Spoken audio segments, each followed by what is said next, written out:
कभी रोटी कोई देता है, कभी कोई घर आपका अपना है? नहीं, किराए किराए का पे है। है। तो उसी में पढ़ाते हैं आप? हाँ, तो उसमें गुजारा हो जाता है आपका?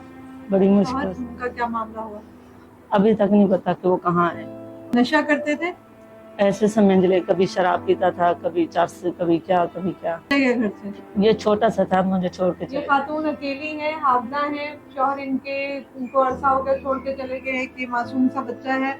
ये एक मोहल्ला जो है ना, वो भी एक खानदान होता है, और खुसूसन इस्लाम में तो इतने हकूक हैं हमसायों के। अकेली खातून अपने बच्चे के साथ यहाँ रह रही हैं और बहुत अपने आप को महफूज भी समझती हैं, और थोड़ा बहुत जो है कुरान पढ़ा के अर्न भी कर रही हैं। अभी हम कर सके हम करते हैं, लेकिन हम अपने स्ट्रक्चर्स पे भी हमें काम करना है, अपने खानदानी निज़ाम पर, अपने जो हमारी रिवायात हैं, ताकि फिर ये लोग महफूज भी रह सकें और ये सर्वाइव भी कर सकें। शऊर वेलफेयर फाउंडेशन एक रजिस्टर्ड इदारा पाकिस्तान भर में फलाही मंसूबों के जरिए इंसानियत की खिदमत कर रहा है।